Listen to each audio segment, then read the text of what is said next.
my name's Enzo from Holistic Life Network. And I'm today's co-host, Jessica Brown.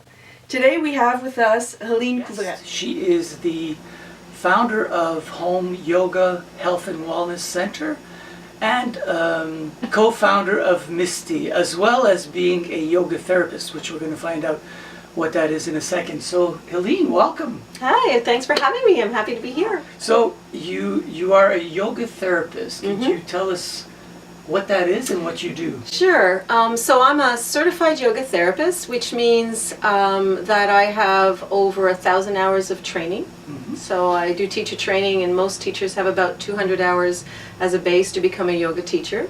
There's an International Association of Yoga Therapists, IAYT, that is based in the States, but it's an international association that just a few years ago came with a board that formed a accreditation program, or the certification, what would be the right word? Certification criteria to be certified. And it's a base of 1,000 hours. I'm actually a grandma in the sense that I've been doing yoga long enough that I came under the grandparenting clause for them, because some of us yoga therapists have been around. Now you have to do 800 hours on top of the 200 base. So basically I have 1,000 hours of training, and I've done private yoga therapy for so long that I came in as a grandma. And yoga therapy is, the difference between just a regular yoga class and a yoga therapy is that I address people's issues, be it physical or emotional or mental. And I use the tools of the yogic ways, either philosophies is in there, sometimes it's more alignment based, and the sciences. So actually yoga is really a science of mind, body, and I like to say breath instead of spirit, but nice. Yeah.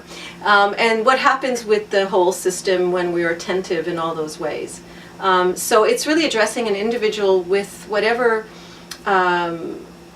issues they're suffering from. Most of us are suffering from something, and individually based, using all these tools, you know. So I've studied biomechanics, I've studied neuroplasticity, I've studied, of course, yoga and the postures of alignment. I've studied many years. I'm also pain care certified, so I've been certified by Neil Pearson, who, if you get to see this, Neil, the call out for you, is one of my greatest mentors. And so I understand the science of pain, and I understand anatomy, biomechanics, as well as yoga and the philosophy of yoga and the history of yoga, and how to put all that together for each individual, because we're very individual. So, and as I understand it, it can be a class and also a one-on-one session, right? Yeah, so as a yoga therapist, really when I see person one-on-one, I can best help one person. Although when I teach my public classes, I'm still teaching with that knowledge. I can't really take the knowledge away. I can't teach a class without using a lot of awareness. I also do teacher training, so there's so much more to my class. But really, if I was to address somebody's issue, I would address them one-on-one.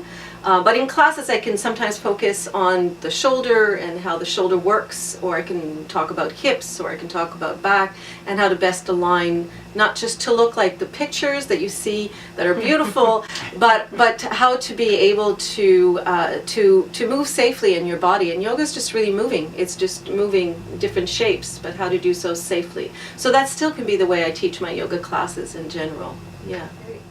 You know, I'm always interested in people's stories, because a lot of times people who like you, yoga instructors, and people who work in the holistic field, they get through that because of pain and darkness that they've had in their life and their journey.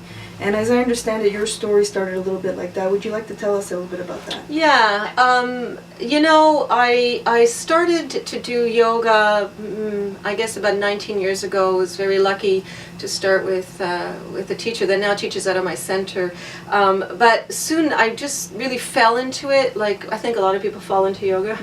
And I wanted to do more. And so what I did is I asked people I knew, can I share yoga? Can I show you guys some yoga? And one of the people was a woman who had cancer, and she said, I'd love to do some yoga. So I had my girlfriend say, let's go to her house, and so I started there. And I, you know, in my center I offer yoga free for people who are in cancer treatment. Oh, wow. And you know, there's just been that desire. And of course, what I have noticed is in my own my own history, how it's helped me. So I've had some losses. I've had a stillborn. I've lost my brother at 21 years old. My dad died a year after my baby. My mom's passed. I've had a lot of losses and a lot of regular struggles that we all have, you know, breakups and all the other stuff, and how it's helped me. I think a lot of people fall into yoga when they need for themselves to feel good in some level, be it physical, emotional. And I think I entered more physically, but the more I got into it, things started to happen, and I saw how it helped me much more deeply than just the physical, which is why I wanted to teach more in this direction, or I just gravitated to teaching more in this direction. I think people, in cases like that, people will go to taking care of themselves, you know, as a refuge in a sense. Yeah, and I actually talk a lot about self-care in my training and in my classes. I believe that yoga is just this 1 hour self-care. It's an hour where you stop, and even though we might enter physically, which it is, the physical body holds emotions. You know, this is a depressed person. This is a happy person. And because of that, our emotions actually affect, on a cellular level, our body, our digestive system, our you know, our emotional state, or energy level, and our muscle tissues can tense or loosen. You know, oh, I feel so good, or so mad. It changes. And so everything is so connected. I think that a lot of people enter and they, you know, they're not sure what to expect. And most people walk out and they get more. They get more out of it. Sometimes it's just more physical and they need that, and others, there's just something else that happens in yoga that feeds the spirit, the soul of us, the depth of us. All exercise is great. I endorse any exercise that you love and are passionate about. Yoga just has that space because we are mentally really present with what's happening in a way, in a quiet way with ourselves, that we it really nurtures. And I listen, it's been around so 5,000 years and it's not going anywhere. Yes. It's not a trend. And it's feeding people, you know, and there is a huge need for people to self-care out there, and yet it's not valued, you know. It's not something we know we need to do this, we need to do that, we need to do this, but on that list, self-care is not always there. So Usually it's the last thing. so I don't have time for self-care. Oh, then you don't, you know, then you're just going to deplete. Yeah. You mentioned various certifications. Yeah. Are some that you've done more important than others? Like you mentioned something about pain? Pain care, yeah. Pain care. Well, understand, yeah, I would say that Neil Pearson of Life Is Now, I've known him for over 10 years, and he's done many workshops in my center. The knowledge of understanding how the system of the body, how it works, how pain works, what is pain, how does it work, how come some people, you know, have a tolerance for pain and others don't. What's going on in there? I think that sort of underlines everything else, because if I just learned about the body, it wouldn't be enough. A lot of people who are physical therapists and other, you know, modalities, even some doctors and nurses have been in my training, and mental health care professionals, because it's not always just enough. There's all of us. We are so much more. And understanding the science of pain is probably the most monumental. It's in everything I do. Because somebody may come for emotional suffering, but their body holds that. You can't be really emotionally suffering and not have something in your body. It may not be the first thing they talk about. And others will come in for physical suffering, and they, like, everyone has a story. Everyone has a story. And so the emotions can be there. And it really is effective to understand what's going on in a body when you're in pain. So that's probably the most, I think without that, it's sort of the glue that holds all the other knowledge of biomechanics and anatomy. You know, it's also understanding what's going on in this human system that we have. Yeah. That is fascinating. Yeah, I didn't know about the pain management thing that you tie in with all that. Mm-hmm. That is really fascinating. And you do that on a one-on-one or in the groups as well? Well, that would be more effective on one-on-one, although I inject everything I know into my classes. Okay. And my knot, it's hard to, but I can only inject it so much because I'm talking to a group of people, and the thing with yoga is really empowering an individual to understand their own patterns, be it thinking patterns, moving patterns that creates some of this suffering. And once we understand that, so it can be done in a class, but it's more generally speaking, and everybody's sort of left on their own to figure out how that applies to them. One-on-one, I'm extremely attentive. I'm here to empower them and to sort of uncover what's the pattern or patterns and how it's affecting them, so they can have their own inner power to do something other on top of whatever else. So if even if you've had surgery, there's something you can do to facilitate the tissues for healing, and the way you think can affect it. Yeah, I'd like to talk more a little bit about your clients. Because there's a lot of people, I mean, everybody knows that yoga has benefits. There's a lot of people out there, probably like me, who are very shy. I was like, oh, I'm not in shape, I'm not bendy, I'm not flexible, I'm going to be embarrassed, I'm going to try to find a little corner in the back if I go. So let's talk a little bit more about your clients. I love this question. I adore this question. So I want you to know that is 99.9% of the phone calls I get. Yeah. I feel intimidated. Yes, it is. And I'm really proud of that because I do my website, and whoever talks, of course, word of mouth. But I am proud of that because it's obviously where they feel they can make that call. And so it's not a gym kind of setting, it's really yoga center, and as a yoga therapist, the H in home is really for Helene, but lately I've been using it for health, healing, and happiness, and my idea of yoga is not to put this back here and that there, but to be able to be comfortable in our bodies. Yes. To find ease in our mind, and to find calm somewhere deeper. And so it really doesn't matter what you can do, as long as you can come and reconnect with yourself.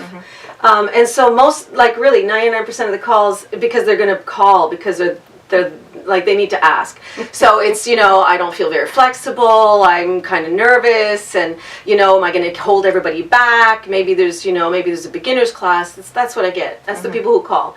And I tell everything the same to everybody. It's what we're trying to do in the center, and some of my teachers can give a little bit more challenge, but always with respect of where a person can be and give options if that happens to be the time and day. So I just name everything yoga, but on the website there is sort of a description of the teachers. Okay. And the back is funny because the shape of my centers is sort of a funky kind of rectangle. There's a long closet in there that kind of makes a wiggly rectangle.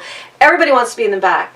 So sometimes a class has 4, and we're always doing it even if one shows up. Sometimes there's 24 or 14, and the back, everybody starts in the back. And so there's always, as crowded as it gets, there's like always a space in front of me where nobody wants to sit. Like except for those who are really brave, who come a little closer, and they're brave because, and I keep saying, I'm not going to bite, and I turn the lights really dim.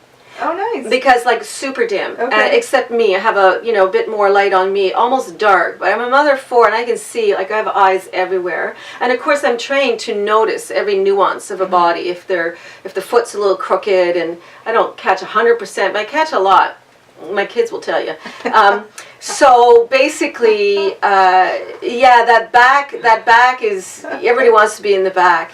And often there is only one row, right? Because the space is quite big. So if there's only one row, like everybody's in the back, they're also all in the front, So I just try to help people when they call to understand that we're really here to help you just find comfort, and that you have a free week anyway, so you get to try and get over that. Yeah. Okay. So you get a chance to sort of go in there, and usually I also tell people it's who's at the local grocery store, at the bank. Look around at the bank and the grocery store. That's who's coming.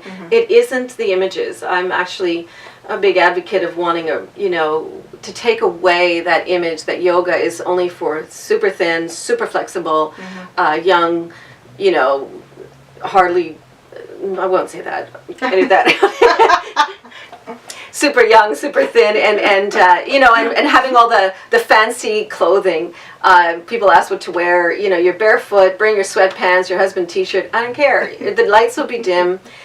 So I really try hard to make sure that people feel really comfortable. And normally they walk in the class, and it is just, it's all the shapes and sizes and ages. I have kids that sometimes come with their parents.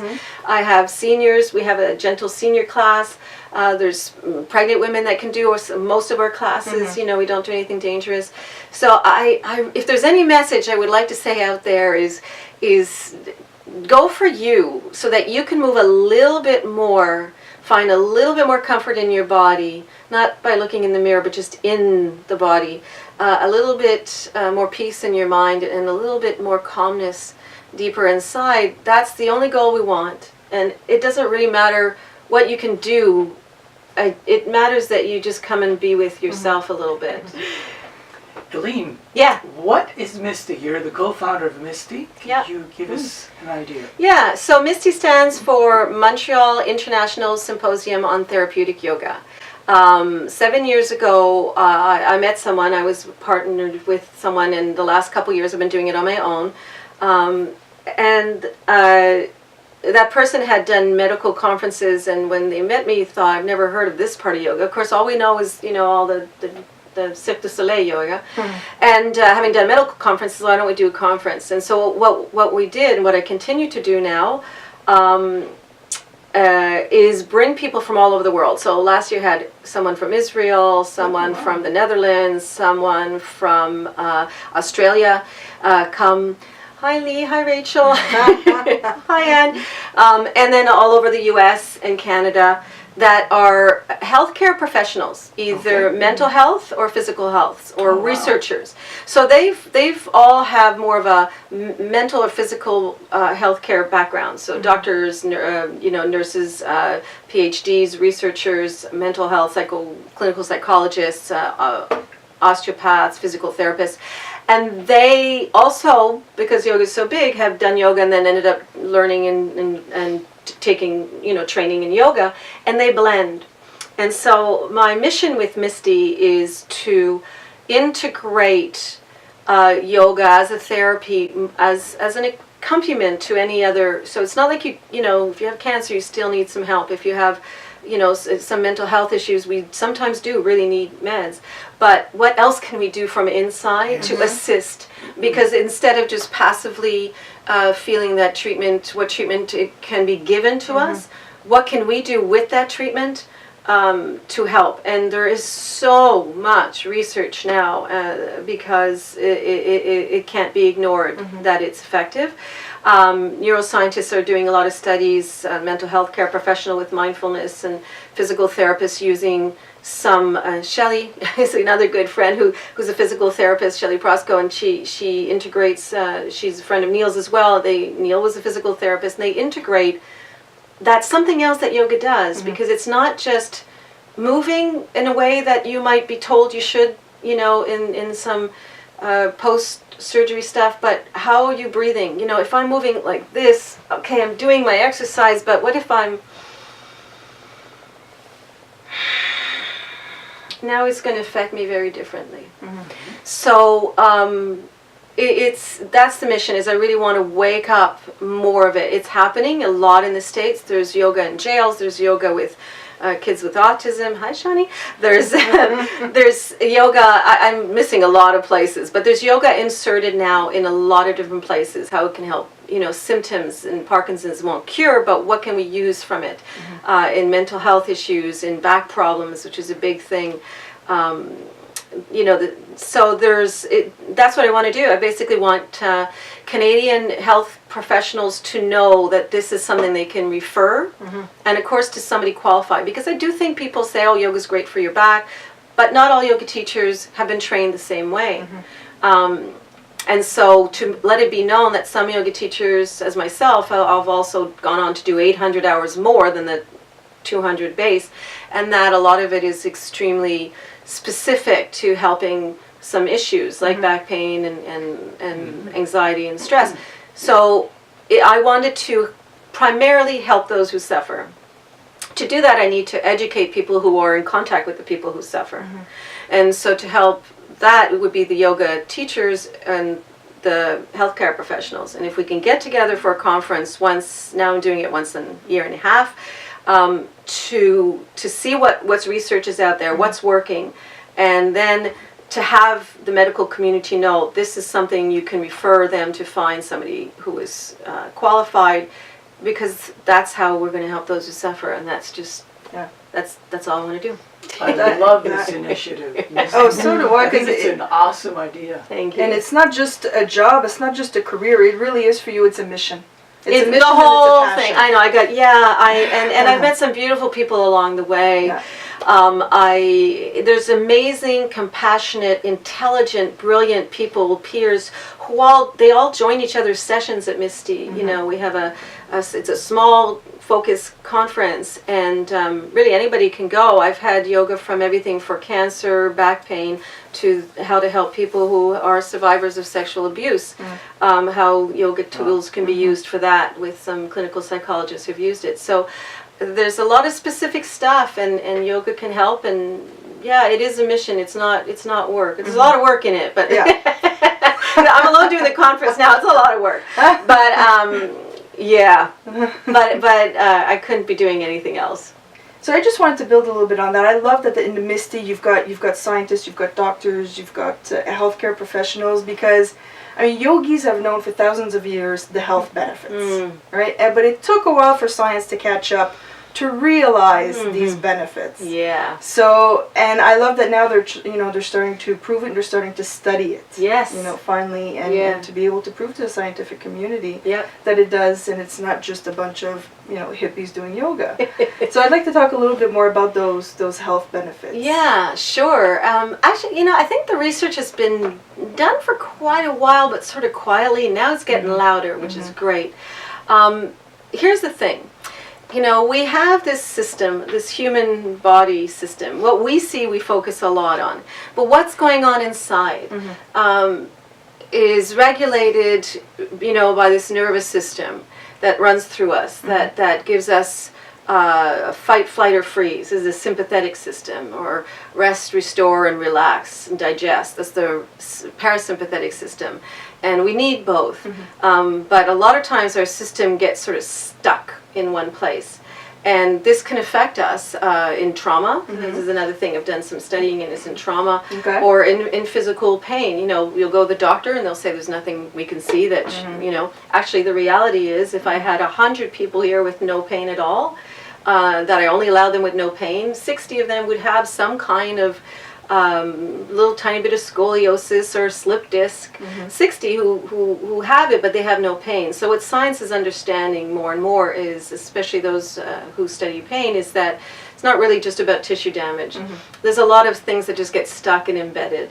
So if I ask you to remember what a warm bath feels like, you can remember this. If you fall somewhere on ice walking out the door, every time you walk out of here, you're going to remember that exact place.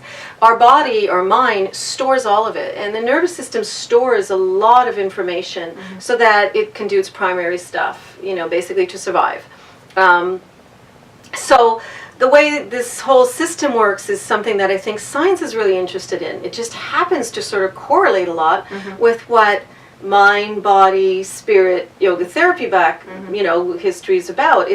They were really understanding that the human system is connected. So my emotions and my physical body, my digestive system, the way I think, the way I feel, my immune system, are all working together. I often describe it's as if you had a fish tank and water with no fishies, but with just some floating balls in there, and the little float, if one moves, it affects everything else in this aquarium. Even the water between the balls, would shift, and then other balls would move. You couldn't have one thing moving without affecting the other. And yogis understood this. So the benefits is to understand the system of the body better. You can understand and say, oh, I get it now. Like, I see how that works.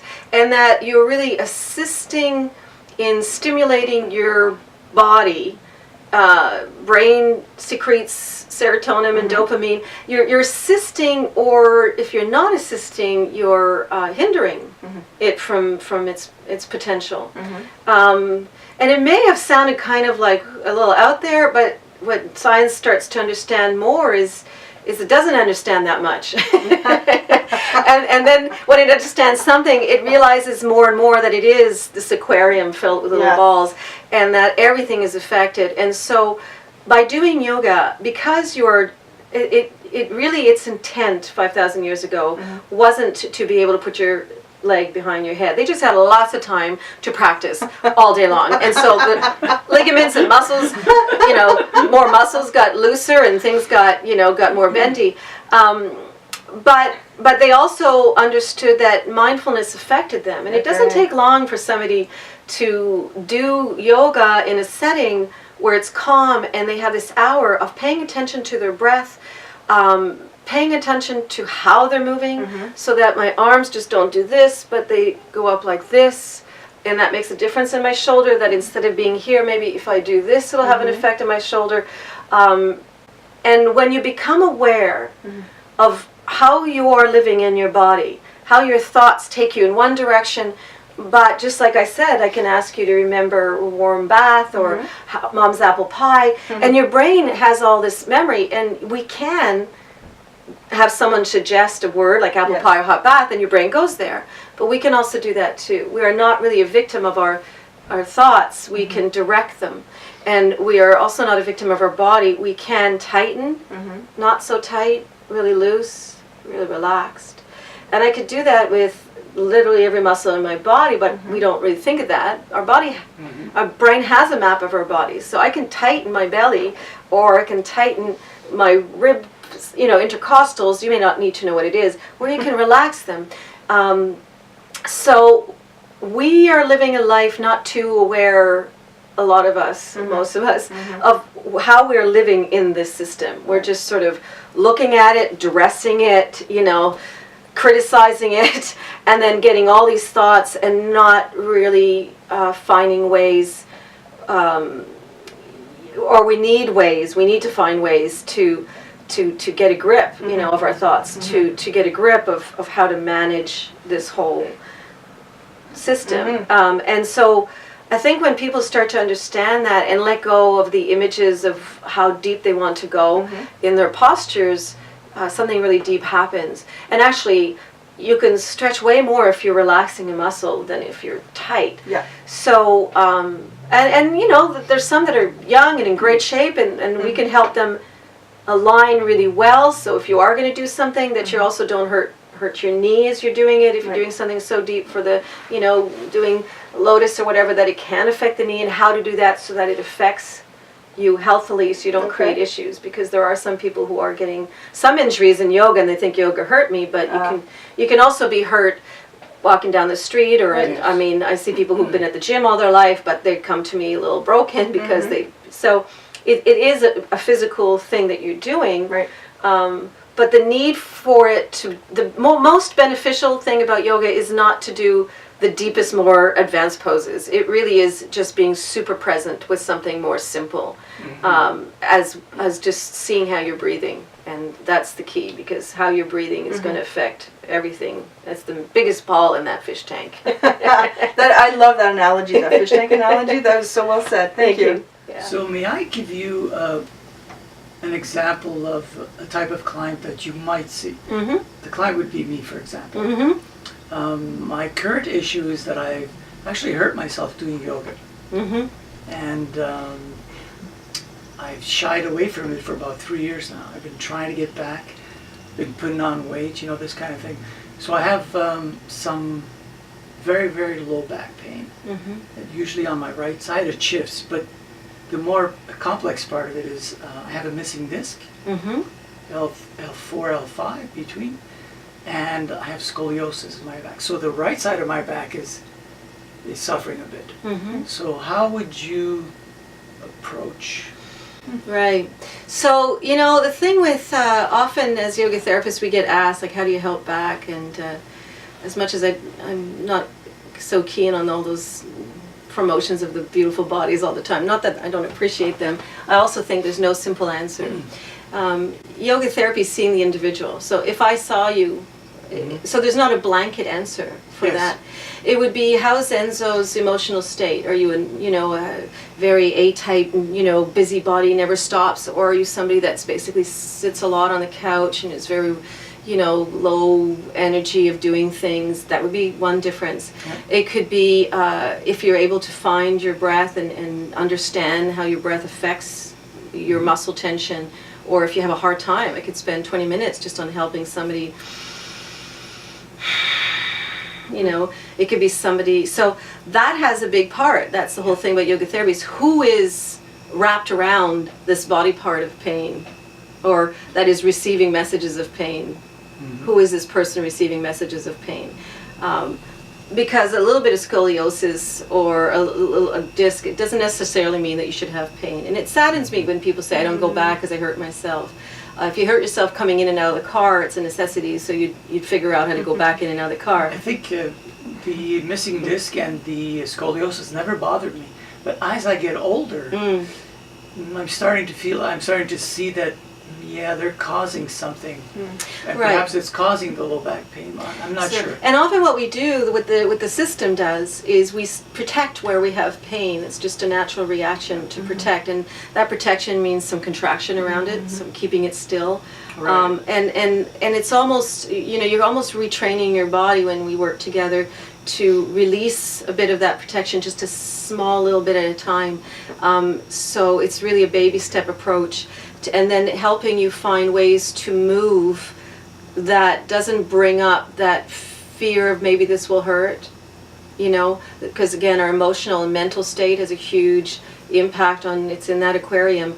And so to find very baby step ways with the breath, with the mind, to move in certain ways that then sort of train the nervous system to sort of, I use the dimmer switch as a thing, just like dim down the pain enough that, and so it's really working together that we can sort of manage very small movements and see how we can address mechanically, biomechanically, okay, how are you moving? But also how are you breathing when you're moving? And so let's align the bones this way, and then let's take this breath, and then let's exhale and go there, and then notice what we're feeling.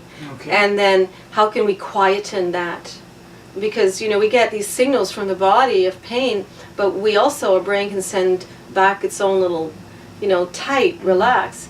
And so when you start to do something and you even just fear pain, we feel pain if we see somebody who gets like if you watch TV and you see somebody get a baseball in their arm, you go, oh, that must have hurt. So it's more complex than being able to answer. That's why it takes that time to understand who you are, who is wrapped around the signals of pain that are being sent.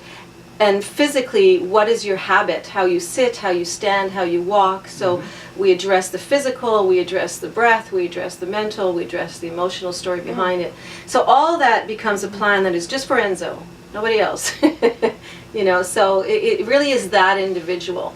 And I think part of what yoga therapy offers is the ability that it's sort of not in a box where we don't have appointments every 15 minutes, Yes. I can give an hour and a half of time, and I'm only there to listen to and watch and pay attention to what's going on with you in your body.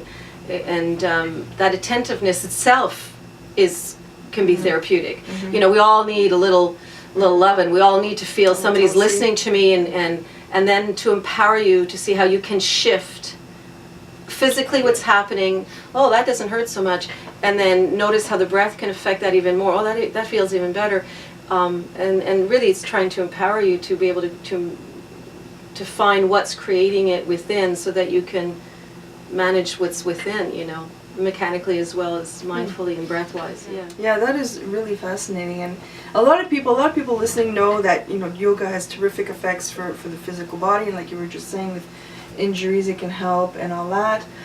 Some people aren't, maybe not really know that you can also have a lot of emotional healing. Yes. And it could be used a lot for emotional release. Can you talk a little bit how Yeah. yoga can help that? Yeah, so I think right now, this planet, as beautiful as it is with all the technology that we can do this, YouTube, and it can be seen anywhere, it's pretty amazing.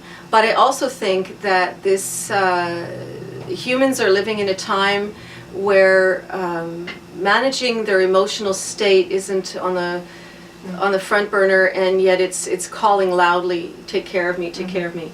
Yoga has a lot to help. First of all, the way you breathe, you know, if I'm really excited, I'm going to change my breath, and if I'm really breathing calmly, it's going to affect me too. So of course it's always there, it's the biggest ball in the aquarium. But you know, how are thought patterns, just like, you know, how is your standing or walking or sitting or coming up and down from bending forward patterns? What's your thought patterns? Where do they come from? And how to, there's a lot of tools out there for trauma, anxiety, depression in yoga. There's richness in the philosophy of yoga that will be talked about in sessions when I see people privately for that. There's just some richness in the philosophy that can be put very down to earth. You know, very down to earth, that's like, yeah, you know, that is life, you know. There's 4 truths of Buddha is a simple one where, you know, basically the first is there is suffering. Life is going to have suffering. You cannot live 80 years, average 365 days a year, 24 hours a day without something happening. Yeah. Stuff's going to happen. Of course. And the second is that there's causes of suffering, you know, and they're often named as greed, anger, hatred, envy, and fear. These are places where we're not really happy. And how do we manage that? How do we manage our perception? Because, you know, everything that you feel emotionally is what's going on in your brain.